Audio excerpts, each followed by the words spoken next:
Keheningan tengah malam di pemakaman Oak Haven dipecahkan oleh lolongan yang menusuk tulang. Menembus kabut tebal, siluet besar berdiri menjaga sebuah kuburan baru.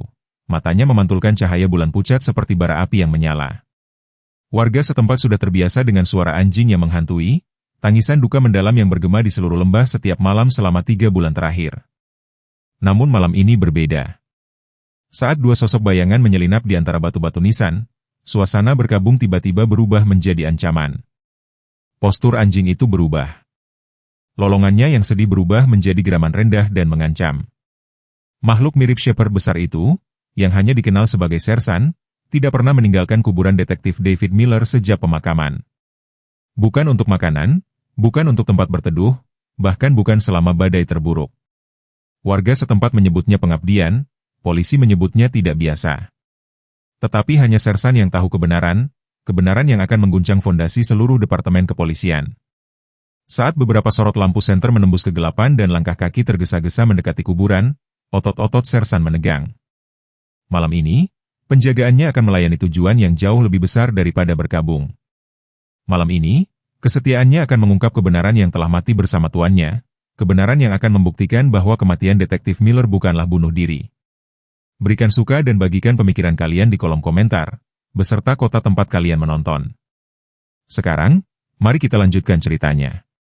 Kantor detektif David Miller di Departemen Kepolisian Burlington tetap tidak tersentuh sejak hari yang menentukan itu. Agenda harian masih terbuka pada tanggal 15 Oktober, bekas cincin kopi menodai berkas kasus, dan tali kulit usang tergantung di dekat pintu, kesaksian diam untuk kehidupan yang didedikasikan untuk keadilan. Di usia 40 tahun, David adalah salah satu detektif paling berprestasi di Burlington, yang dikenal karena integritasnya yang tak tergoyahkan dan bayangan di balik matanya yang menceritakan pertempuran yang terjadi jauh sebelum dia mengenakan lencana. Mereka yang mengenal David dengan baik dapat menelusuri dedikasinya pada penegakan hukum kembali ke masa kecil yang ditandai dengan ketidakhadiran. Ayahnya, Nicholas Parker, pergi suatu pagi musim dingin di tahun 1994, meninggalkan seorang anak laki-laki berusia 10 tahun dan seorang istri yang hancur. Militer menjadi tempat perlindungan David, kemudian menjadi ujian beratnya, membentuknya menjadi seorang pria yang mengerti bahwa kesetiaan bukan hanya sebuah kata, tetapi sebuah jalur kehidupan. Bukti transformasi ini terletak pada medali Purple Heart yang dia simpan di laci mejanya di samping foto keluarga yang memudar yang tidak pernah dia pajang. Sersan memasuki kehidupan David selama penggerbekan di sebuah rumah yang diduga menjual narkoba di tahun 2019. Sementara petugas lain menemukan kokain dan senjata, David menemukan sesuatu yang tidak terduga di ruang bawah tanah, campuran German Shepherd yang terluka parah, ditinggalkan begitu saja setelah apa yang tampaknya merupakan operasi perkelahian anjing yang brutal, meskipun protokol departemen mengharuskan hewan itu diserahkan ke pengendali hewan. David melihat sesuatu di mata penuh tantangan itu. Mungkin itu pengakuan terhadap sesama penyintas, atau mungkin hanya keyakinan keras kepala bahwa kesetiaan, sekali didapatkan, dapat mengatasi kegelapan apapun. Transformasi pria dan anjing itu menjadi legenda lokal. Sersan, yang dinamai sesuai dengan pangkat militer yang pernah dipegang David, terbukti lebih dari sekadar hewan yang diselamatkan. Kecerdasannya dan pengabdiannya yang tak tergoyahkan menjadikannya anggota tidak resmi dari kepolisian, sering terlihat berjalan tanpa suara di belakang David melalui aula stasiun. Bersama-sama mereka membentuk kemitraan yang dibangun di atas kepercayaan bersama dan pemahaman tak terucapkan tentang luka masa lalu. Tetapi sekarang, saat daun musim gugur, berserakan di atas kuburan baru David, sesosok dari masa lalu telah kembali ke Burlington. Nicholas Parker, yang menua karena waktu dan penyesalan, berdiri di gerbang pemakaman mengawasi sahabat setiap putranya mempertahankan penjagaan yang tidak pernah dia lakukan sendiri. Di usia 65 tahun, Nicholas memikul beban 3 dekade ketidakhadiran, tidak menyadari bahwa kesempatannya untuk penebusan akan datang melalui hewan yang menolak untuk meninggalkan tempat peristirahatan terakhir putranya di permukaan. Ruang barang bukti Departemen Kepolisian Burlington adalah model efisiensi, tetapi detektif David Miller tahu lebih baik. Berdiri di ruang bawah tanah yang diterangi lampu neon pada pagi hari Selasa yang tenang, dia secara metodis membandingkan catatan inventaris sementara Sersan berbaring mengawasi di kakinya. Perbedaan mulai dari yang kecil, kokain yang hilang dari penggerbekan narkoba, jumlah uang tunai yang disita yang tidak sesuai dengan laporan awal, senjata yang menghilang antara penyitaan dan pencatatan. Ada yang tidak beres, nak, gumam David kepada Sersan, menjalankan jari-jarinya melalui bulu anjing itu, telinga hewan itu menajam merasakan ketegangan dalam suara tuannya. David telah menghabiskan waktu berbulan-bulan membangun jejak kertas, dengan hati-hati mendokumentasikan setiap ketidakkonsistenan. Kalender dinding kantornya menandai tanggal-tanggal yang tampaknya acak dengan warna merah, masing-masing sesuai dengan perbedaan bukti yang bertepatan dengan pola shift petugas tertentu. Nama Kapten James Richardson muncul terlalu sering untuk menjadi kebetulan. Kapten yang sama yang telah mensponsori promosi David menjadi detektif, yang telah menjadi mentornya selama 5 tahun. Pengkhianatan itu terasa seperti asam di perut David, tetapi hubungan dengan lonjakan kematian terkait narkoba baru-baru ini yang benar-benar menghantuinya. 15 overdosis dalam 3 bulan, semua dari heroin yang dicampur dengan koktail beracun yang sama yang seharusnya telah dihancurkan setelah penggerebekan besar. Malam itu, saat David mengunci temuannya di kompartemen tersembunyi di belakang meja kantornya, dia memperhatikan perilaku tidak biasa Sersan. Anjing itu berdiri tegak, menggeram pelan ke arah pintu yang terbuka sebagian. Beberapa saat kemudian, langkah kaki bergema di lorong, lalu memudar. Tangan David secara naluriah bergerak ke arah senjata dinasnya, tetapi koridor itu kosong saat dia memeriksanya. Baru kemudian, rekaman keamanan dari malam itu menghilang secara misterius bersama dengan bukti pertama bahwa seseorang telah menemukan penyelidikannya. Terobosan David datang selama patroli yang tampaknya rutin di dekat distrik industri Burlington yang ditinggalkan, pabrik Riverside tua. Jendelanya yang gelap dan dindingnya yang ditutupi grafiti selalu menarik keluhan tentang pelanggar remaja. Tetapi malam ini ada sesuatu yang berbeda.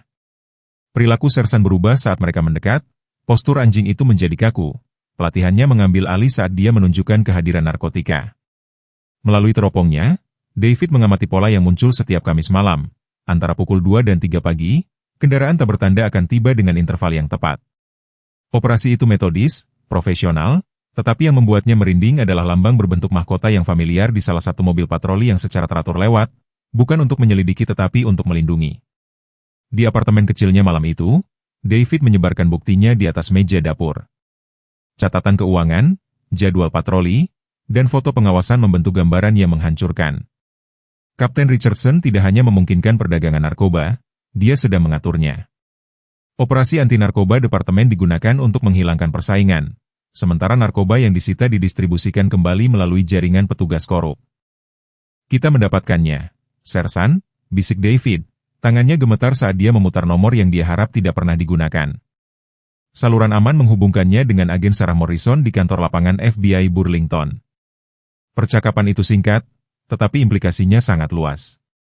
Pertemuan diatur untuk malam berikutnya di Oakwood Dinner. Apa yang tidak diketahui David adalah bahwa juru masak malam di restoran itu memiliki saudara laki-laki di kepolisian, petugas Michael Jenkins, salah satu Letnan Richardson yang paling terpercaya. Saat David meninggalkan apartemennya keesokan paginya, kegelisahan Sersan yang tidak biasa seharusnya menjadi peringatan. Anjing itu menarik tali kekangnya, mencoba mencegah David masuk ke mobilnya. Untuk pertama kalinya dalam kemitraan mereka, David mengabaikan naluri sahabatnya. Itu akan terbukti menjadi kesalahan fatal. Oakwood Dinner tampak kosong malam itu, kecuali sepasang lansia di bilik pojok. David tiba lebih awal, menempatkan dirinya di kursi dekat jendela dengan pemandangan yang jelas ke kedua pintu masuk. Sersan, bertentangan dengan protokol biasa, tetap berada di dalam mobil, sebuah keputusan yang kemudian terbukti menguntungkan. Kopi menjadi dingin saat David menunggu, tetapi agen Morrison tidak pernah tiba. Ponselnya berdering pada pukul 9.47 malam, sebuah pesan dari nomor yang tidak dikenal. Periksa email. Pesan yang muncul di kotak masuknya hanya berisi lampiran video. Rekaman itu menunjukkan agen Morrison dipaksa masuk ke dalam sebuah van di luar apartemennya, diberi stempel waktu hanya 2 jam sebelumnya. Di bawah video, sebuah pesan sederhana, menjauh. Perjalanan pulang David ditandai dengan rasa keterpaparan yang luar biasa. Setiap mobil patroli yang lewat, setiap kamera jalanan terasa seperti mata yang tertuju padanya. Dia mengambil 3 rute yang berbeda, menggunakan teknik kontrapengawasan dari hari-hari militernya, sebelum akhirnya masuk ke kompleks apartemennya. Kegelisahan Sersan telah mencapai puncaknya, sikapnya yang biasanya disiplin digantikan oleh gonggongan mendesak dan agresif di dalam. David menemukan apartemennya tampaknya tidak tersentuh, tetapi perilaku Sersan menceritakan kisah yang berbeda. Anjing itu bergerak secara metodis melalui setiap kamar, berhenti di kantor rumah David. Kompartemen tersembunyi di belakang mejanya telah dibuka, isinya digeledah secara menyeluruh, namun anehnya, tidak ada yang diambil. Ini bukan tentang menghancurkan bukti, ini adalah pesan. Malam itu, David membuat 3 keputusan penting. Pertama, dia memindahkan bukti paling memberatkannya ke lokasi baru, kotak penyimpanan yang terdaftar dengan nama gadis ibunya. Kedua, dia menulis surat rinci, menyegelnya dalam wadah tahan air, dan menguburnya di lokasi tertentu. Hanya Sersan yang tahu cara menemukannya. Akhirnya, dia melakukan panggilan telepon ke seorang jurnalis yang dia percayai, meninggalkan pesan suara yang kemudian akan dihapus sebelum ada yang bisa mendengarnya. Saat tengah malam mendekat, David duduk di ruang tamunya yang gelap, kepala Sersan bersandar di pangkuannya. Apapun yang terjadi, nak, bisiknya, jangan biarkan mereka mengubur kebenaran. Mata anjing itu memantulkan cahaya jalanan yang redup, tampaknya memegang janji yang sungguh-sungguh. Di luar, mesin mobil mulai menyala, lalu yang lain. Jaring itu semakin dekat. Angin Oktober menerpa hutan yang berbatasan dengan Danau Burlington, membawa gigitan pertama musim dingin. 3 mobil patroli polisi, dengan lampu mati, berhenti diam-diam di area parkir yang terpencil. Pada pukul 2:17 pagi, Kapten Richardson muncul dari kendaraan utama, diikuti oleh petugas Jenkins dan Martinez.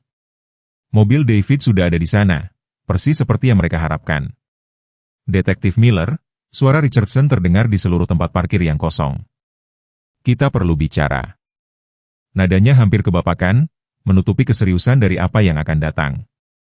David berdiri di tepi danau, Sersan tidak hadir secara tidak biasa, sebuah detail yang kemudian terbukti signifikan. Kamu selalu yang paling pintar, David. Richardson melanjutkan, mendekat perlahan, lulusan terbaik akademi, catatan penangkapan sempurna, detektif teladan. Jadi mengapa kamu tidak bisa ikut bermain? Tangan kapten itu bertumpu dengan santai pada senjatanya yang tersarung. Sistem bekerja karena semua orang mendapat bagian mereka. Bahkan kamu bisa mendapatkan bagian. David berbalik menghadap mentornya, ekspresinya diterangi oleh cahaya bulan. 15 orang mati karena sistemmu. Jim, anak-anak, orang tua, orang sungguhan, suaranya tetap stabil bahkan saat dia mencatat Jenkins berputar ke kirinya dan agen Morrison. Tawa Richardson terdengar hampa, berhenti sejenak. Dia akan ditemukan tidak terluka setelah ini selesai, dia melangkah lebih dekat. Ini masih bisa berakhir dengan baik, David. Tanda tangani pengakuan yang kami siapkan, mengakui telah merusak bukti, mencuri narkoba, pensiun dini, jalani kehidupan yang panjang dan nyaman di suatu tempat yang hangat. Dan biarkan kamu terus membunuh orang dengan narkoba yang terkontaminasi? Tangan David bergerak perlahan ke arah jaketnya. Itu tidak akan terjadi. Saat-saat berikutnya terungkap dengan presisi tragis. Gerakan David menuju sakunya, meraih bukan senjata tetapi perekam. Jenkins berteriak senjata. Suara teredam dari 3 tembakan yang disenyapkan, tubuh David jatuh ke belakang ke perairan danau yang dingin, perekam terlepas dari jari-jari tak bernyawa ke kedalaman saat Richardson mengawasi penataan tempat kejadian, bukti yang ditanam, surat bunuh diri palsu, pengaturan yang cermat yang akan membodohi sebagian besar penyelidik. Tak satu pun dari mereka yang memperhatikan bentuk gelap yang mengawasi dari garis pepohonan. Sersan telah mengamati segalanya, mengikuti perintah terakhirnya untuk tetap tersembunyi dan bertahan hidup. Laporan resmi akan menyatakan bahwa detektif David Miller putus asa atas tuduhan korupsi, bunuh diri. Senjata yang ditemukan di tangannya akan cocok dengan luka peluru. Surat bunuh diri akan merujuk pada hutan judi yang meningkat dan rasa malu profesional. Semuanya akan selaras dengan sempurna, kecuali satu detail. Mereka tidak dapat mengendalikan seekor anjing setia yang tahu kebenaran dan yang tidak akan pernah meninggalkan tempat peristirahatan terakhir tuannya sampai keadilan ditegakkan. Pemakaman berlangsung pada pagi musim gugur yang cerah, kontras yang kejam dengan kegelapan yang mengelilingi kematian David. Departemen Kepolisian mengatur penjaga kehormatan, kancing mereka yang dipoles dan gerakan yang dilatih menciptakan ilusi persaudaraan yang terdengar hampa. Kapten Richardson menyampaikan pidato pujian, kata-kata pujian dan kehilangannya jatuh seperti hujan asam pada anggota yang berkumpul. Sepanjang kebaktian, Sersan tetap diam secara tidak wajar di samping ibu David yang sudah lanjut usia, Sarah Miller. Disiplinnya hanya retak sekali ketika Richardson mendekati peti mati untuk meletakkan bendera yang dilipat. Geraman rendah keluar dari tenggorokan anjing itu, menyebabkan beberapa petugas bergerak dengan tidak nyaman. Tangan Sarah yang gemetar di bulunya menenangkannya, tetapi pesannya jelas. Saat kerumunan bubar, Sersan mengambil posisinya di samping kuburan baru. Pada malam pertama, penjaga makam mencoba memindahkannya, berasumsi dia akan pergi begitu lapar. Pada pagi hari, makanan yang ditinggalkan di dekat gerbang pemakaman tetap tidak tersentuh. Penjagaan Sersan telah dimulai. Hari-hari berubah menjadi minggu. Kehadiran anjing itu menjadi perlengkapan di pemakaman Oak Haven, menarik perhatian dari media lokal. Anjing setia menolak untuk meninggalkan kuburan petugas, bunyi tajuk utama The Burlington Herald, disertai dengan foto yang menangkap pengabdian dan tuduhan dalam tatapan mantap Sersan. Kisah itu menyebar, membuat Richardson semakin gelisah. Sarah mengunjungi setiap hari, membawa makanan dan air yang hanya akan disentuh Sersan ketika dia hadir. Duka bersama mereka membentuk ikatan diam. Dia memperhatikan bagaimana perilaku anjing itu berubah ketika petugas tertentu mengunjungi kuburan, terutama kewaspadaannya yang kaku setiap kali Richardson atau Jenkins menyampaikan penghormatan mereka. Dia tahu sesuatu, bukan?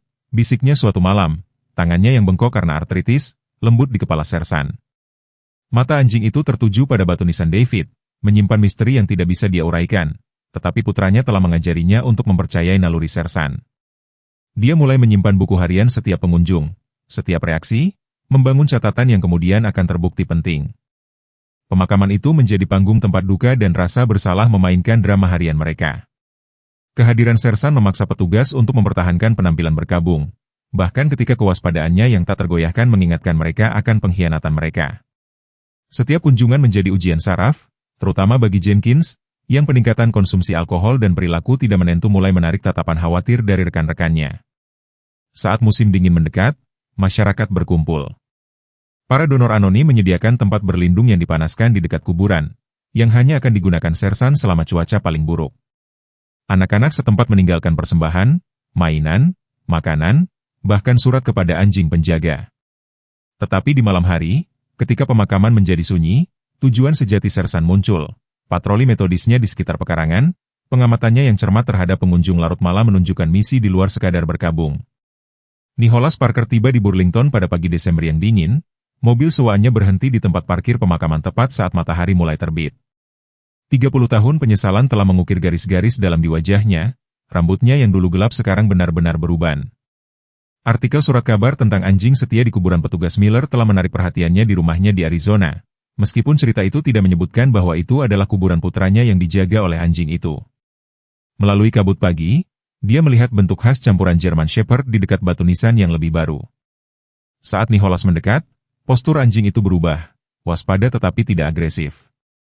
Sesuatu dalam tatapan mantap hewan itu mengingatkannya pada tahun-tahunnya sebagai pelatih K9, sebelum dia meninggalkan keluarganya untuk apa yang dia pikir akan menjadi kehidupan yang lebih baik. "Kamu pasti Sersan?" Nicholas berbicara dengan lembut, menjaga jarak yang sopan. Kepala anjing itu sedikit miring, menilai. "Aku ayah David." Kata-kata itu tercekat di tenggorokannya. Reaksi Sersan halus tetapi jelas, sedikit perubahan posisi yang menempatkan dirinya di antara Nicholas dan kuburan, tidak menyambut atau menolak pengunjung. Suara Sarah memotong keheningan pagi. "Nick," satu kata, membawa 3 dekade rasa sakit. Dia berdiri beberapa meter jauhnya, memegang persembahan makanan hariannya untuk Sersan. Tahun-tahun itu lebih baik padanya daripada pada Nicholas. Kekuatannya terbukti dalam sikap punggungnya yang lurus, meskipun artritisnya. "Aku membaca tentang David, Nicholas berhasil, bunuh diri itu tidak masuk akal.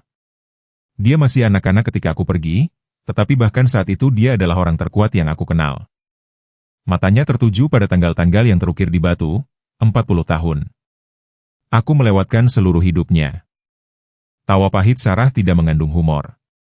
"Sekarang kamu ingin bermain detektif? Di mana kamu ketika dia lulus?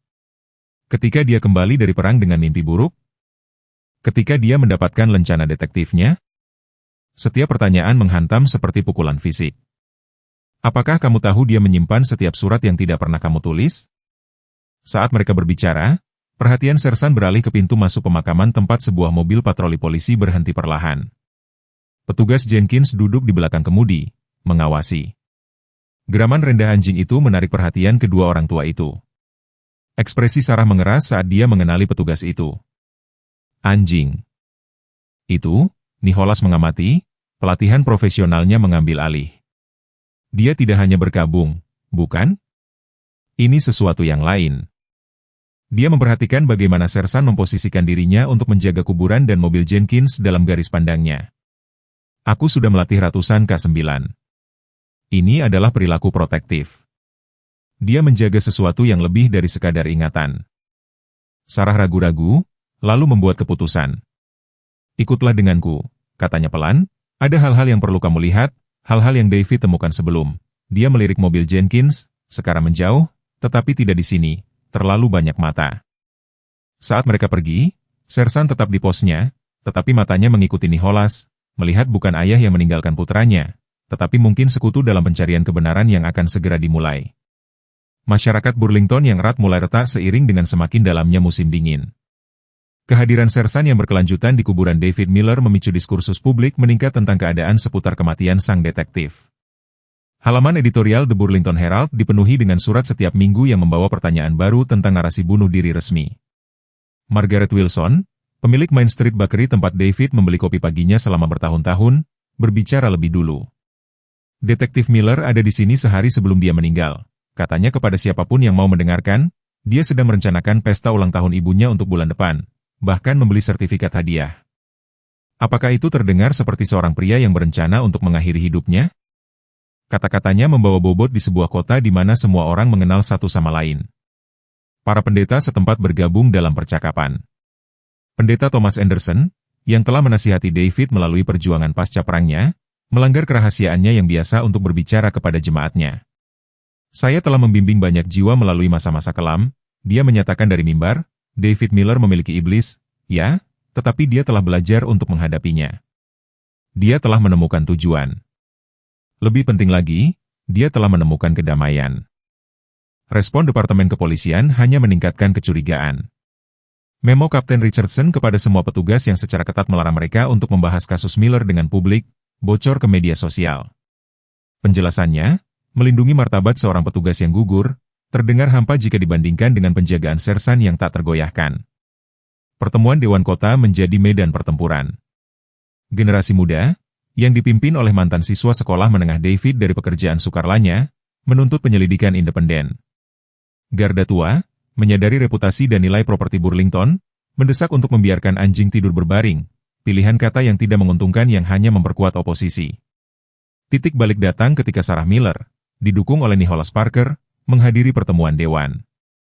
Dia tidak berbicara, tetapi kehadiran Sersan di sampingnya berbicara banyak. Disiplin anjing itu, sikapnya yang waspada tetapi tenang, bertentangan dengan saran halus departemen bahwa David tidak stabil. Seorang pelatih anjing polisi dengan pengalaman Nicholas, secara publik mempertanyakan putusan bunuh diri menambah bobot profesional pada keraguan yang berkembang. Namun di antara tampilan publik ini, perubahan yang lebih tenang mengungkapkan arus yang lebih dalam. Istri petugas Jenkins pindah, mengutip meningkatnya paranoia suaminya. Dua petugas junior meminta transfer. Ruang bukti mengalami modernisasi mendadak, dengan banyak berkas kasus lama dinyatakan tidak dapat diselamatkan karena kerusakan air. Detail-detail kecil diperhatikan oleh masyarakat yang telah belajar untuk memperhatikan. Danau Burlington menyimpan rahasia di bawah permukaannya yang gelap musim dingin. Nicholas Parker telah pergi memancing di sana, sebagian untuk menjernihkan pikirannya, tetapi sebagian besar karena itu adalah tempat terakhir putranya terlihat hidup. Pada sore yang khusus ini, langit Januari menggantung rendah dan abu-abu. Saat dia melemparkan pancingnya di dekat tempat tubuh David ditemukan, tepi danau itu sepi, kecuali seorang pria tua yang mendirikan peralatannya beberapa meter jauhnya.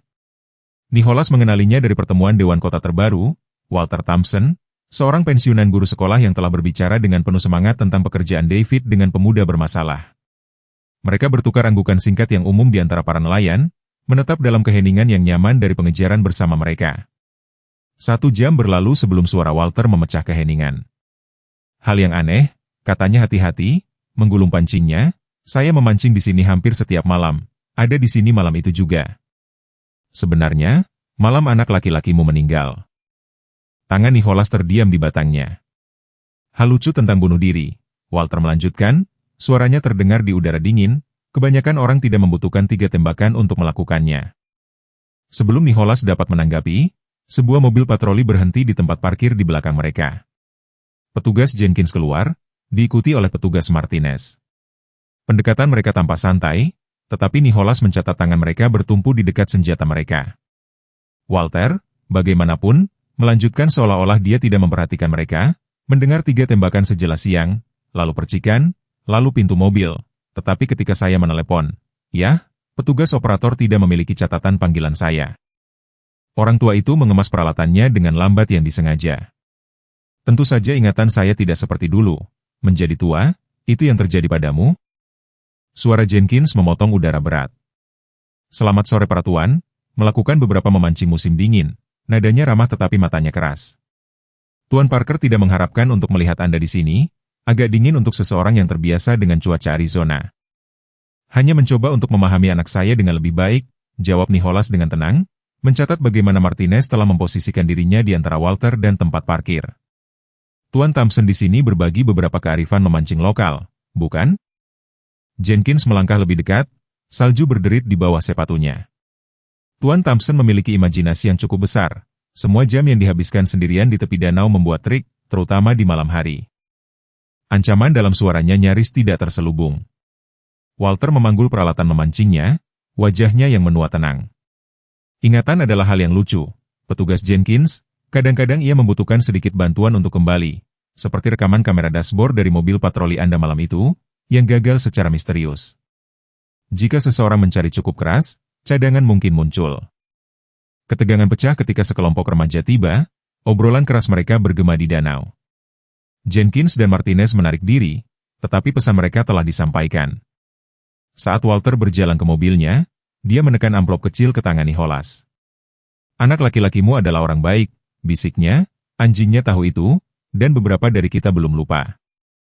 Kembali di dapur Sarah Miller, Nicholas memeriksa isi amplop Walter di bawah cahaya hangat lampu gantung vintage. Di dalamnya ada 3 foto, tepinya usang, menunjukkan David sedang berbicara dengan agen Sarah Morrison di luar Oakwood Diner. Stempel waktu menunjukkan mereka diambil hanya beberapa hari sebelum kematiannya. Lebih jelas adalah lambang berbentuk mahkota yang familiar terlihat di sebuah kendaraan di latar belakang, tanda yang sama yang Nicholas perhatikan pada mobil patroli tertentu. Sarah meletakkan secangkir kopi di depannya, tangannya sedikit gemetar saat dia duduk di kursinya. Ada lagi, katanya, mengambil jurnal berjilid kulit dari laci dapur, David menyembunyikan ini di kamar lamanya. Aku menemukannya ketika dia berhenti, menenangkan dirinya, ketika aku mengepak barang-barangnya. Jurnal itu merinci pengamatan selama bertahun-tahun. David telah secara metodis melacak kegiatan departemen sejak ia kembali dari dinas militer.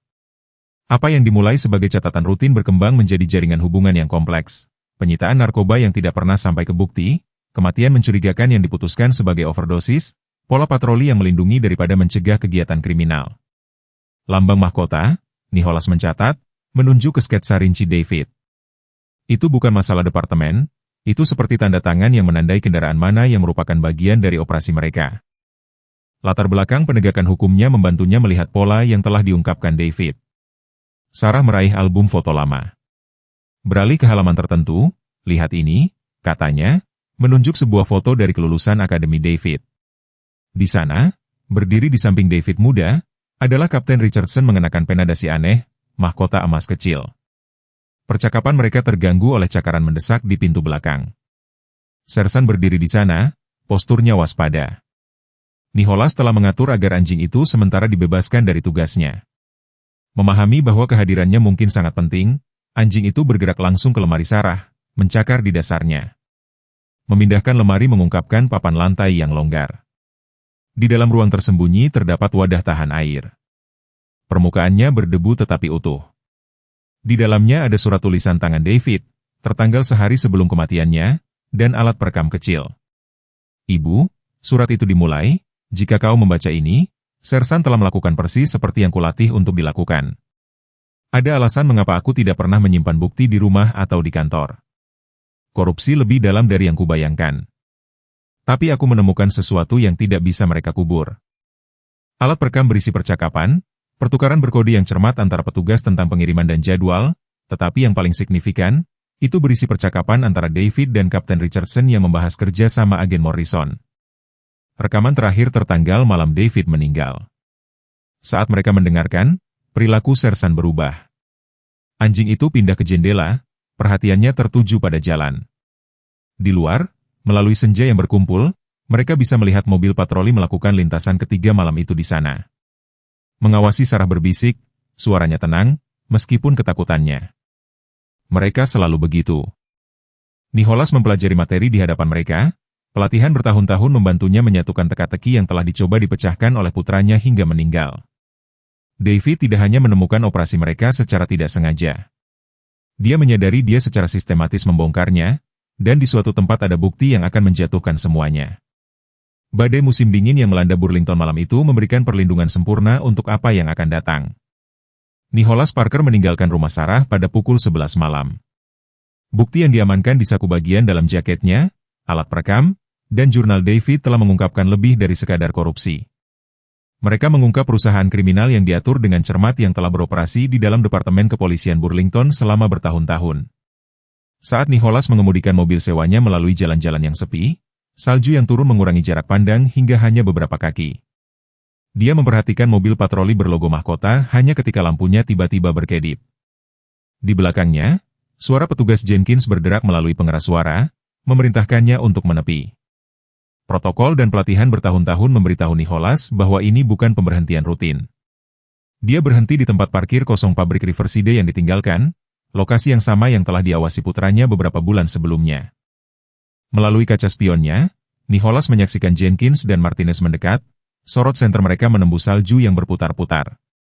Kendaraan ketiga tanpa tanda mendekat di belakang mereka, mobil pribadi Kapten Richardson. Keluar dari kendaraan, Tuan Parker, Richardson memanggil, suaranya membawa otoritas yang pernah memerintah rasa hormat. Kita perlu berbicara tentang investigasi terakhirmu. Nicholas muncul perlahan, tangan terlihat. Bukti di sakunya terasa seperti beratnya 100 pon. Jim, dia mengakui Richardson, mencatat bagaimana Jenkins sudah bergerak untuk memotong rute pelariannya. Cukup malam untuk pemberhentian lalu lintas. Kau seharusnya tetap di Arizona, kata Richardson, salju menumpuk di bahunya. Putramu juga tidak bisa membiarkannya begitu saja. Beberapa situasi membutuhkan pendekatan praktis, pengorbanan untuk kebaikan yang lebih besar. Kebaikan yang lebih besar? Suara Nicholas terdengar di seluruh tempat kosong, seperti 15 orang yang meninggal karena narkoba terkontaminasi milikmu, seperti agen Morrison, seperti putraku. Wajah Richardson mengeras. David membuat pilihannya. Dia bisa saja pensiun dengan nyaman. Sebaliknya, dia bermain pahlawan.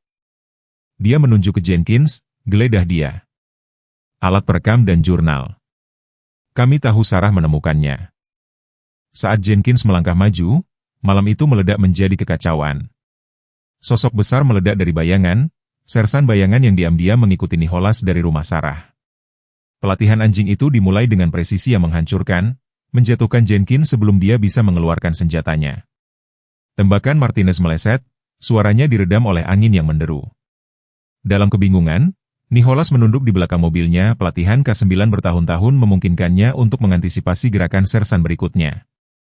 Anjing itu sudah melumpuhkan Jenkins dan menahan Martinez, memberi Nicholas detik-detik berharga untuk meraih teleponnya. Tapi Richardson telah mengantisipasi momen ini. Tembakannya mengenai Nicholas di bahu, membuatnya terjerembab ke salju. Seperti ayah, seperti anak, Richardson menyindir mendekat dengan senjata terangkat. Setidaknya kau akan dimakamkan bersebelahan. Suara beberapa sirene membelah badai, senter dan suara mendekat dari segala arah. Richardson berbalik untuk menemukan dirinya dikelilingi bukan oleh petugasnya yang korup tetapi oleh agen FBI yang telah memantau situasi sejak Walter Thompson menghubungi mereka beberapa minggu sebelumnya. Agen Morrison, yang baru-baru ini diselamatkan dari penawanannya, memimpin tim penangkapan. Sersan berdiri menjaga Nicholas saat FBI mengamankan tempat kejadian. Misinya akhirnya selesai bukti bahwa David telah meninggal. Melindungi sekarang akan menjatuhkan seluruh jaringan korup. Saat para medis merawat lukanya, Nicholas mengulurkan tangan kepat, anjing yang tidak hanya menyelamatkan hidupnya tetapi juga kesempatannya untuk penebusan. Dalam kekacauan penangkapan, petugas Martinez berhasil lolos. Badai memberikan perlindungan saat dia melarikan diri menuju danau, mengetahui setiap jalan tersembunyi dari tahun-tahun melindungi rute pengiriman operasi narkoba. Sersan, melihat pelarian itu, melepaskan diri dari sisi Nicholas dan mengejar pelatihannya dan instingnya bergabung menjadi tujuan tunggal. Agen Morrison mengordinasikan tanggapan FBI sementara para medis merawat Nicholas. Martinez tahu di mana bukti disimpan, katanya, membungkus selimut termal di sekeliling bahu Nicholas. Dia adalah pembukuan Richardson. Semua yang kita butuhkan untuk membongkar seluruh operasi mereka ada di tangannya. Melalui kondisi pemutihan, Martinez berjalan menuju rumah perahu tepi danau, lokasi penyimpanan dokumentasi utama operasi. Bangunan itu telah ditinggalkan selama bertahun-tahun. Eksteriornya yang bobrok menyembunyikan sistem keamanan yang canggih. Saat dia memasukkan kode akses, siluet khas Sersan muncul dalam badai. Di dalam, Martinez dengan panik mengumpulkan hard drive dan dokumen, tangannya gemetar saat dia bekerja. Suara cakar Sersan di dermaga kayu di luar menandai detik-detik. Bayangan anjing. Itu melewati setiap jendela secara metodis. Seekor pemangsa mengintai mangsanya tidak punya tempat untuk lari. Mundur, teriak Martinez saat Sersan muncul di ambang pintu. Peringatannya dirusak oleh gemetar dalam suaranya. Kemajuan stabil anjing itu memaksanya menuju dinding belakang tempat senjata dinas David, diambil sebagai piala malam pembunuhannya, tergantung di depan mata. Saat Martinez meraih pistol, Sersan menyerang. Serangannya tepat, menargetkan lengan dengan kekuatan yang diperhitungkan. Senjata itu bergemertak di lantai saat agen FBI menerobos masuk yang dipimpin oleh Morrison. Bukti yang coba dihancurkan Martinez memberikan tautan terakhir dalam rantai korupsi. Tetapi apa yang mereka temukan di bawah papan lantai yang membuat air mata Sarah berlinang ketika dia kemudian mendengar berita itu. Mereka melestarikan dalam wadah tahan air adalah surat terakhir David yang sebenarnya, bukan catatan bunuh diri, tetapi catatan rinci tentang konspirasi bersama dengan bukti yang telah dia kumpulkan selama berbulan-bulan investigasi. Kata-kata terakhir surat itu bukanlah keputusasaan tetapi harapan.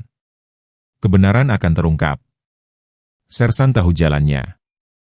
Nicholas, bahunya diperban, berdiri bersama agen Morrison saat mereka mengkatalogkan bukti. David melatihnya untuk ini.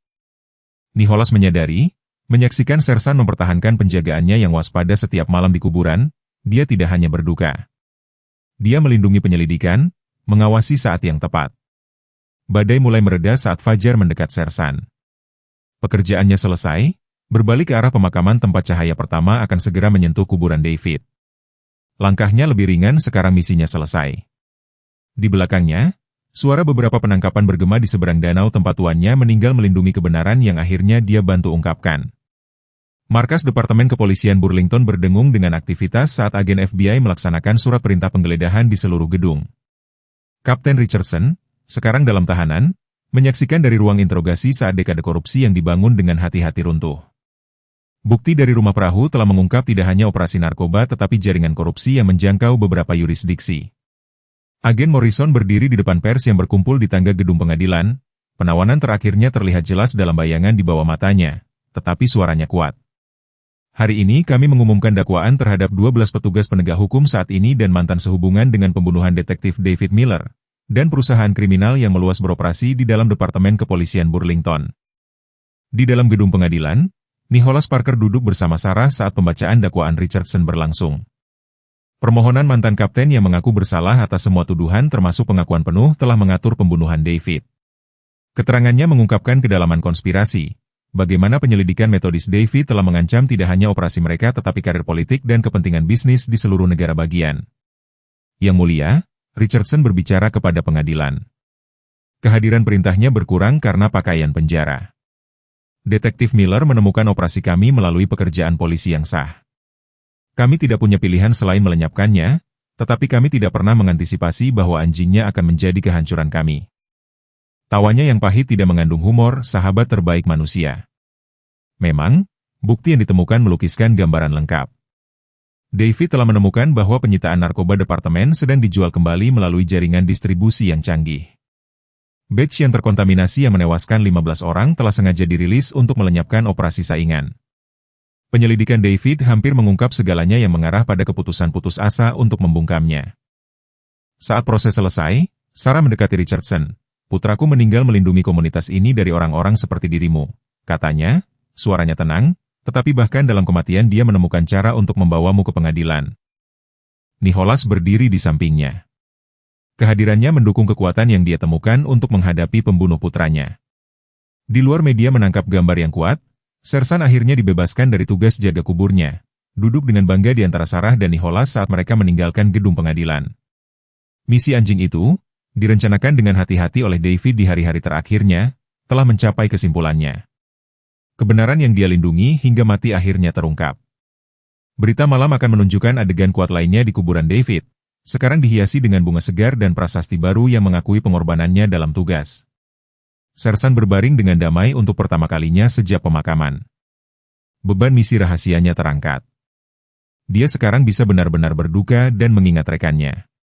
Di ruang tamu Sarah Miller, Sekotak foto lama tergeletak terbuka di atas meja kopi. Nicholas Parker duduk di samping mantan istrinya. Setiap gambar yang lapuk menjembatani kekosongan 30 tahun di antara mereka. Sersan beristirahat di kaki mereka. Kehadirannya kenyamanan diam saat mereka menghadapi masa lalu mereka bersama. Aku menemukan ini saat memeriksa barang-barang David, kata Sarah sambil mengangkat setumpuk amplop yang belum dibuka. Masing-masing memuat alamat pengirim Nicholas yang tertanggal selama bertahun-tahun. Tidak pernah dikirim. Dia terus menulisnya, terutama setelah kasus-kasus sulit, surat-surat kepada ayah. Dia pikir telah melupakannya. Tangan Nicholas gemetar saat dia membuka surat pertama. Tulisan tangan David yang jelas memenuhi halaman dengan pembaruan tentang hidupnya. Lulus dari akademi, kasus utama pertamanya, malam dia menemukan Sersan. Surat terakhir, tertanggal hanya beberapa minggu sebelum kematiannya, mengungkapkan sesuatu yang membuat kedua orang tua itu menangis. Aku akan menjadi seorang ayah. David telah menulis, Rebecca baru 8 minggu. Kami menunggu untuk memberitahu semua orang sampai setelah ulang tahun ibu.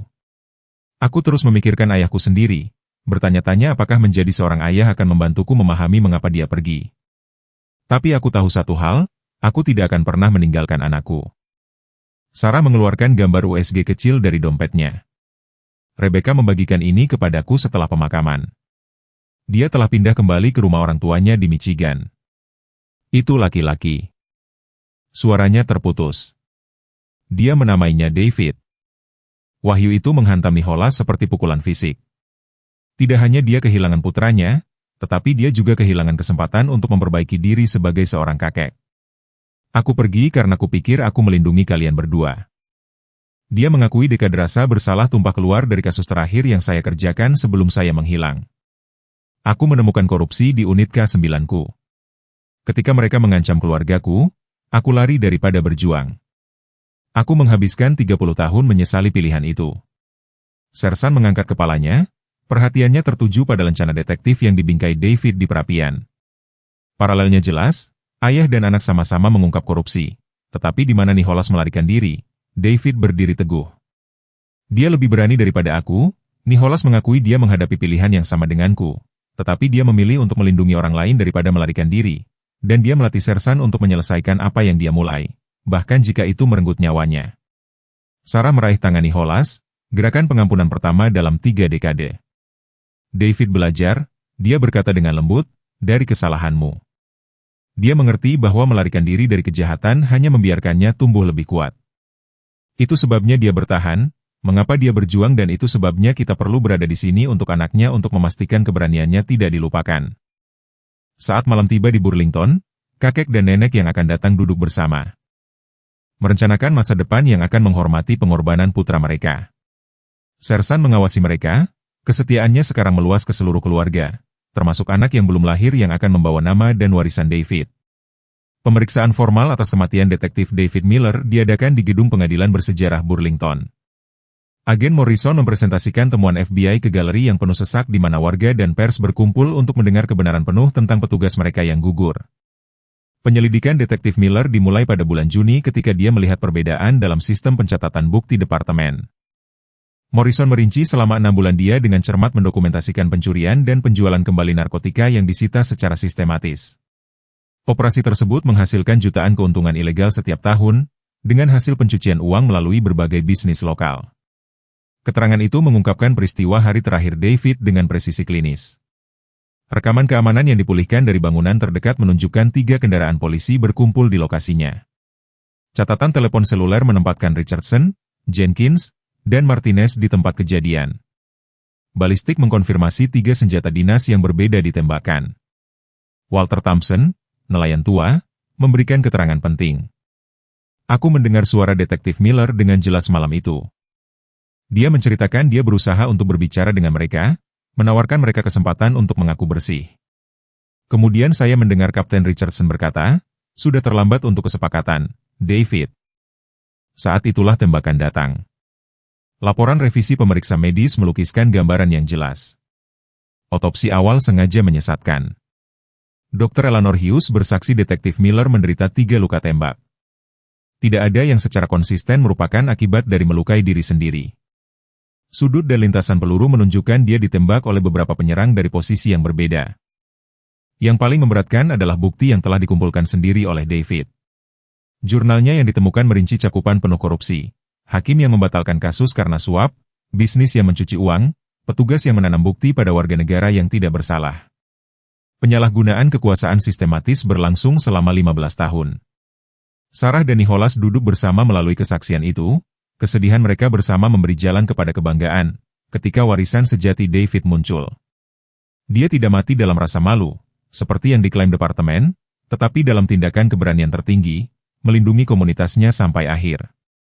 Pengakuan rinci Kapten Richardson, yang diberikan sebagai ganti menghindari hukuman mati, mengungkapkan upaya putus asa departemen untuk menahan skandal.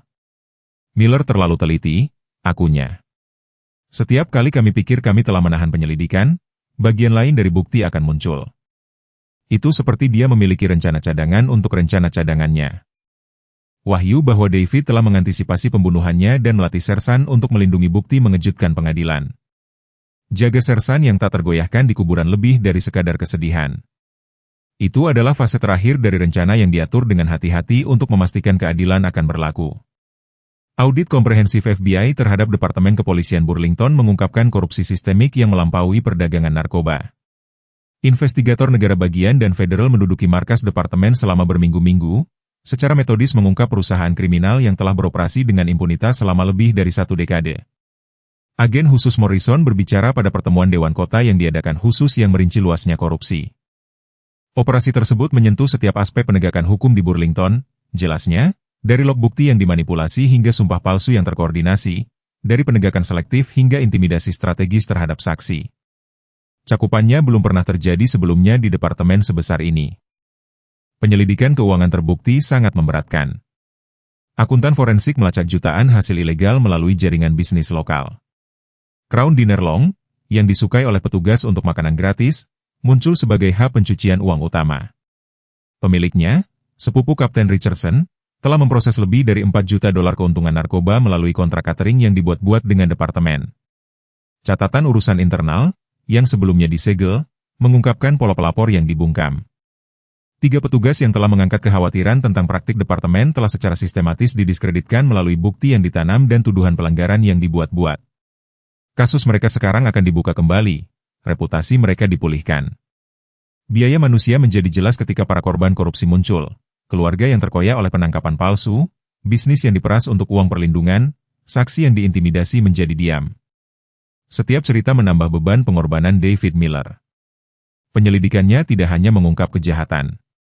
Itu telah mengungkapkan erosi sistematis keadilan itu sendiri. Wahyu yang paling mengejutkan datang dari pembuat profil psikologis departemen, Dr. Rachel Adams. Detektif Miller mendekatiku 6 bulan sebelum kematiannya. Dia bersaksi dia berbagi kekhawatiran tentang perilaku Kapten Richardson yang semakin tidak menentu dan tanggapan bermusuhan departemen terhadap pertanyaan internal. Dia tahu dia kemungkinan akan dibunuh dan ingin memastikan akan ada catatan profesional tentang keadaan mentalnya, bukti langsung terhadap narasi bunuh diri apapun. Saat penyelidikan selesai, 37 petugas saat ini dan mantan menghadapi tuntutan pidana. 8 pemilik bisnis lokal didakwa melakukan pencucian uang. 3 hakim mengundurkan diri menjelang proses pemakzulan. Keruntuhan korupsi memicu penyelidikan serupa di yurisdiksi tetangga, menunjukkan jaringan regional kegiatan kriminal. Departemen Kepolisian Burlington akan ditempatkan di bawah pengawasan federal selama 5 tahun. Praktiknya direformasi dari bawah ke atas. Tetapi di tengah perubahan institusional, elemen manusia dari warisan David Miller bertahan. Bukti yang dia lindungi hingga mati tidak hanya mengungkap korupsi, itu telah memaksa sebuah komunitas untuk menghadapi keterlibatan mereka dalam ketidakadilan dan berkomitmen untuk reformasi yang tulus. Dalam kesunyian ruang belajar Sarah Miller, Nicholas membuka buku harian pribadi David. Ditemukan di kompartemen tersembunyi dari meja kerja lama putranya, jurnal bersampul kulit. Halamannya dipenuhi dengan tulisan tangan yang cermat, mengungkapkan kedalaman mendalam seorang pria yang bersiap untuk mengorbankan segalanya demi keadilan. 15 September, menemukan bukti laporan penyitaan narkoba yang dirusak. Hari ini angka-angka tidak sesuai dengan catatan basis data negara. Keterlibatan Richardson semakin jelas. Mulai memindahkan dokumen-dokumen penting ke lokasi yang aman. Pelatihan Sersan untuk pengambilan bukti berjalan dengan baik. Dia satu-satunya yang bisa kupercayai sepenuhnya. Sekarang entry tumbuh lebih rinci saat penyelidikan David semakin dalam. 3 Oktober, Rebecca memberitahuku tentang bayi itu. Hari ini seharusnya menjadi momen paling bahagia dalam hidupku, tetapi itu membuat apa yang kulakukan semakin penting. Korupsi ini dapat meracuni masa depan anakku jika aku tidak menghentikannya sekarang. Menelepon ibu untuk menjadwalkan makan malam ulang tahunnya. Perlu memastikan semuanya tampak normal. Refleksi pribadi terjalin dengan persiapan taktis. 10 Oktober memetakan semua titik akses pemakaman dengan sersan. Hari ini dia telah belajar mengenali petugas tertentu dari aroma mereka. Mulai meninggalkan cace bukti di lokasi yang telah ditentukan sebelumnya. Kuburan Michael Thompson, 1922 hingga 1985, akan menjadi penanda utama kita. Sersan tahu untuk mengarahkan penyelidik terpercaya ke sana. Yang paling pedih adalah pikiran David tentang ayahnya. 12 Oktober menemukan berkas kasus lama ayah dari hari-hari unit K9-nya. Paralelnya menghantui. Dia juga menemukan korupsi. Tetapi di mana dia lari, aku harus berdiri. Terkadang aku mengerti mengapa dia pergi. Tetapi aku telah belajar bahwa melarikan diri dari kejahatan hanya memberikan ruang untuk tumbuh. Anakku akan tahu warisan yang berbeda. Entry terakhir, tertanggal sehari sebelum kematiannya, mengungkapkan seorang pria yang damai dengan pilihannya. Mereka semakin dekat. Peringatan Richardson hari ini jelas, ambil tawaran pensiun atau hadapi konsekuensinya. Tapi sersan siap, bukti diamankan, ibu akan dilindungi dan mungkin entah bagaimana ini akan membantu ayah menemukan jalannya pulang. Beberapa kebenaran layak untuk mati. Bagian yang sulit bukanlah menghadapi kematian, itu memastikan kebenaran bertahan. Kau, Sarah dan Nicholas membaca bersama, tisu menepuk-nepuk mata saat sersan berbaring mengawasi di kaki mereka. Buku harian itu mengungkapkan tidak hanya penyelidikan tetapi perjalanan seorang putra untuk memahami pilihan ayahnya sambil membuat pilihan yang sangat berbeda sendiri. Setiap entry menunjukkan transformasi David dari seorang detektif yang mengungkap korupsi menjadi seorang pria yang bersedia mengorbankan segalanya untuk melindungi komunitasnya dan masa depan anaknya yang belum lahir. Selama penyelidikan ekstensif terhadap jaringan kriminal Richardson, agen FBI menemukan catatan yang mengungkapkan kisah asal sersan menyimpan makna yang lebih dalam daripada yang disadari siapapun. Agen Morrison mempresentasikan temuannya kepada Nicholas dan Sarah di ruang konferensi bangunan federal. Gravitasi wahyu itu terlihat jelas dalam sikapnya. Sersan awalnya adalah bagian dari perusahaan keamanan swasta bernama Crown Protection Services, Morrison menjelaskan, meletakkan dokumentasi di atas meja konferensi. Perusahaan yang sekarang kita ketahui berfungsi sebagai kedok untuk jaringan distribusi narkoba awal Richardson. Mereka secara khusus melatih anjing untuk menjaga pengiriman dan mengingatkan pawang tentang kehadiran penegak hukum. Catatan menunjukkan bahwa Sersan, yang kemudian dikenal sebagai Unit 7, telah menjadi peserta pelatihan mereka yang paling menjanjikan. Kecerdasannya yang luar biasa dan kesetiaannya membuatnya sangat berharga untuk operasi ilegal mereka. Namun, pelatihan moral yang kuat anjing itu dari pawang aslinya, seorang pelatih K9 veteran yang kemudian menghilang dalam keadaan yang mencurigakan, menciptakan masalah yang tidak terduga. Sersan secara konsisten menolak untuk berpartisipasi dalam kegiatan ilegal. Morrison melanjutkan dia akan memberitahu narkoba terlepas dari perintah pawang untuk mengabaikannya. Organisasi menganggapnya tidak cocok dan menjadwalkannya untuk dieliminasi. Saat itulah Detektif Miller melakukan penggerebekan yang menyelamatkannya. Apa yang tidak pernah diketahui David, tetapi penyelidikan mengungkapkan adalah bahwa pelatih asli Sersan adalah Thomas Charter, mantan rekan unit K9 Nicholas. Charter menghilang saat menyelidiki korupsi yang sama yang memaksa Nicholas melarikan diri 30 tahun lalu. Dokumentasi menunjukkan bahwa Charter telah menanamkan metode pelatihannya dengan komponen moral yang membuat anjing-anjingnya tahan terhadap manipulasi kriminal. Putra Anda tidak hanya menyelamatkan seekor anjing hari itu, kata Morrison kepada Nicholas, tanpa disadari, dia mengamankan bukti kejahatan yang terjadi puluhan tahun lalu. Pola pelatihan Sersan membantu kami menghubungkan operasi Richardson dengan beberapa kasus lama, termasuk hilangnya Charter. Sarah meraih tangan Nicholas saat beban penuh dari hubungan itu menimpanya. David dan Sersan dipertemukan oleh korupsi yang sama yang mereka lawan sampai mati, ujarnya dengan tenang. Mereka menyelesaikan penyelidikan yang Anda dan Thomas mulai bertahun-tahun lalu. Wahyu yang paling mendalam datang dari catatan dokter hewan yang ditemukan di file layanan perlindungan mahkota. Sersan telah dilahirkan ke dalam program mereka, tetapi pelatihan awalnya telah dilakukan oleh Charter menggunakan metode yang dia dan Nicholas kembangkan bersama di unit K9 polisi. Anjing itu membawa dalam dirinya warisan integritas yang menghubungkan ayah dan anak selama beberapa dekade. Dalam minggu-minggu setelah pengungkapan tentang asal-usul Sersan, Nicholas Parker menemukan dirinya menghadapi kesempatan tak terduga untuk menghormati pengorbanan putranya dan misinya sendiri yang belum selesai. Gugus tugas FBI, menyadari pengalamannya yang unik dengan program K9 polisi dan hubungan pribadinya dengan kasus ini, menawarkan kepadanya posisi sebagai konsultan untuk inisiatif reformasi mereka. Selama pertemuan formal di gedung federal, agen Morrison menguraikan proposal tersebut. Kami menerapkan protokol pelatihan baru untuk unit K9 di 3 negara bagian, jelasnya, metode yang Anda dan Thomas Carter kembangkan, yang membuat sersan tahan terhadap korupsi, dapat menjadi dasar untuk standar baru dalam integritas penegakan hukum. Program ini akan dimulai di Burlington, tempat unit K9 Departemen Kepolisian membutuhkan rekonstruksi total. Nicholas akan bekerja langsung dengan pawang baru, berbagi tidak hanya teknik pelatihan tetapi juga pentingnya keberanian moral dalam penegakan hukum. Tugas pertamanya adalah mengembangkan kurikulum pelatihan yang menggabungkan komponen etika yang ia dan Carter pelopori. Sarah mendukung inisiatif itu dengan sepenuh hati. David pasti menginginkan ini, katanya kepada Nicholas ketika mereka membahas kesempatan itu saat makan malam. Dia tidak hanya mengungkap korupsi, dia percaya dalam membangun sesuatu yang lebih baik untuk menggantikannya. Sersan, sekarang membagi waktunya di antara mereka, meletakkan kepalanya di lutut Nicholas seolah menegaskan keputusan itu. Posisi itu menawarkan Nicholas lebih dari sekadar tujuan profesional. Ini menyediakan platform untuk berbagi kisah David dengan setiap petugas baru yang mengikuti program. Pilihan putranya untuk menentang korupsi, bahkan dengan mengorbankan nyawanya, akan menjadi bagian dari fondasi bagi generasi baru petugas penegak hukum yang bekerja dengan FBI. Nicholas mulai mendokumentasikan penanda pelatihan halus yang telah membuat sersan luar biasa. Setiap teknik dianalisis dan dimasukkan ke dalam program komprehensif yang menekankan keterampilan dan perilaku etis. Hubungan antara pawang dan anjing akan dibangun di atas fondasi integritas, seperti halnya kemitraan David dan sersan. Kami tidak hanya melatih anjing, Nicholas menjelaskan kepada kelas pawang pertamanya. Kami membangun kemitraan yang dapat menahan tantangan moral.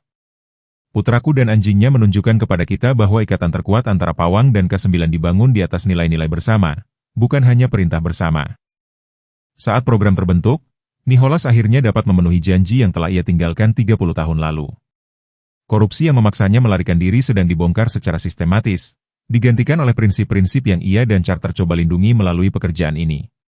Dia akhirnya bisa menjadi ayah yang dibutuhkan putranya, bukan dalam hidup tetapi dalam warisan. Sidang vonis untuk Kapten James Richardson dan rekan-rekannya berlangsung pada pagi musim semi yang cerah.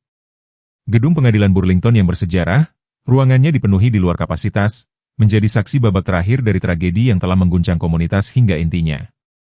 Hakim Elizabeth Montgomery, yang ditunjuk secara khusus untuk mencegah konflik kepentingan apapun, menyampaikan pidatonya kepada ruang sidang yang penuh sesak. Kejahatan di hadapan pengadilan ini bukan hanya pelanggaran hukum tetapi pengkhianatan mendasar terhadap kepercayaan publik.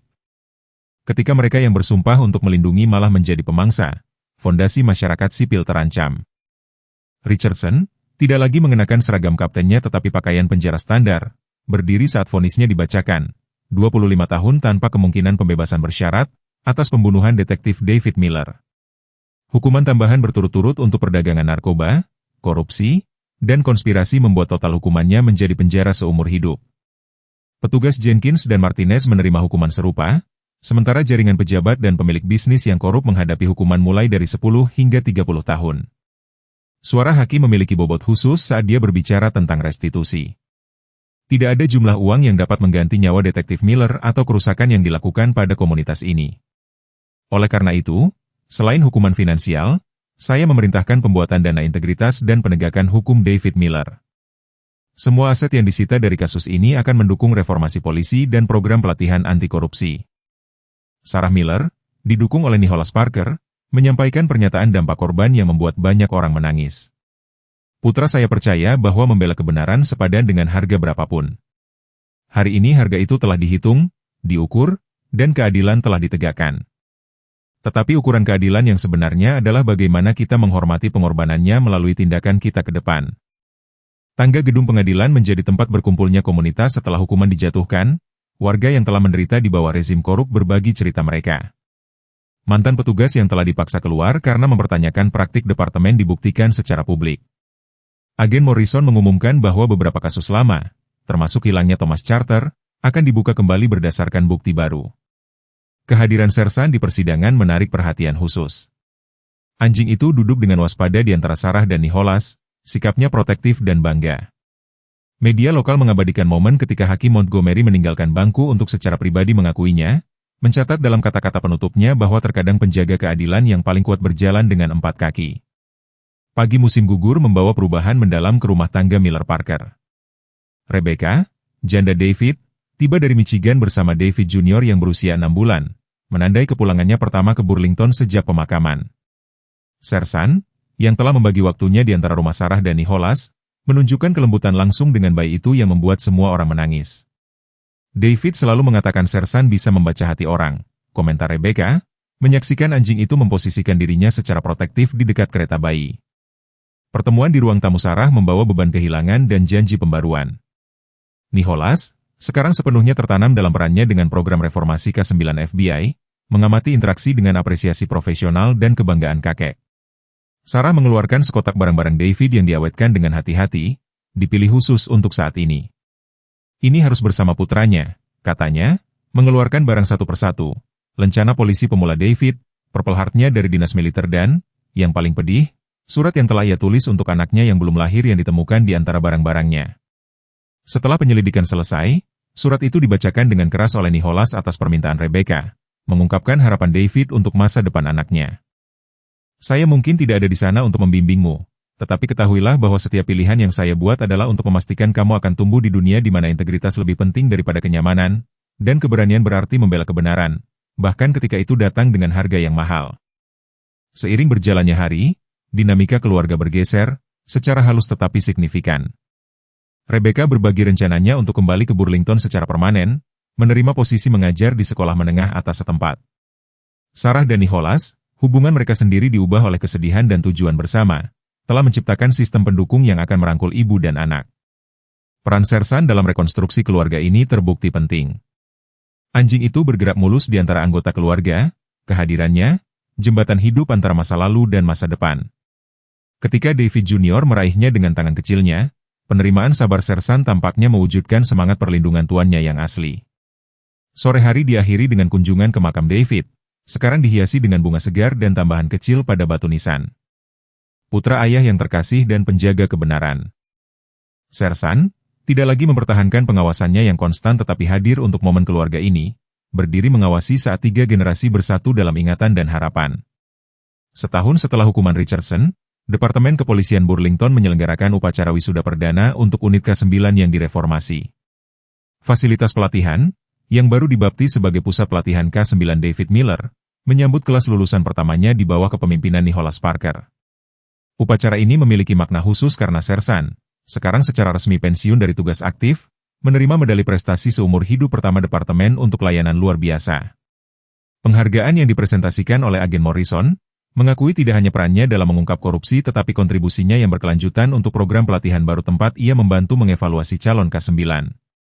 Rebecca, sekarang menetap di posisi mengajarnya di sekolah menengah atas Burlington, menyaksikan dengan bangga David Jr. muda terhuyung-huyung di seberang halaman pusat pelatihan, dibayangi oleh Sersan. Insting perlindungan anjing itu, yang dulunya hanya berfokus pada mengungkap kebenaran, telah berevolusi menjadi penjaga yang lembut dari putra David. Sarah sering berkomentar bagaimana anak itu mewarisi cara ayahnya dengan hewan, menunjukkan pemahaman bawaan tentang Sersan. Itu mengingatkan semua orang pada David. Dana integritas dan penegakan hukum David Miller telah mulai menunjukkan hasil nyata. 3 departemen kepolisian tetangga telah mengadopsi protokol pelatihan K9 yang direformasi di Burlington dan program beasiswa mendukung anak-anak petugas yang gugur yang ingin mengejar karir di layanan publik.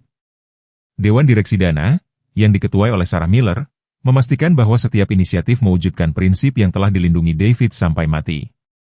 Program pelatihan K9 Nicholas menjadi model bagi departemen di seluruh negeri. Kurikulumnya, yang mengintegrasikan metode pelatihan etis Thomas Charter dengan persyaratan penegakan hukum modern, menekankan ikatan unik antara pawang dan anjing sebagai fondasi integritas kelembagaan.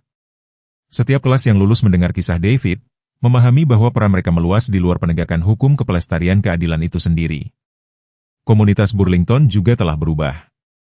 Lari peringatan David Miller tahunan, yang diselenggarakan oleh Rebecca, menyatukan warga dan penegak hukum dalam perayaan transparansi dan kemitraan komunitas.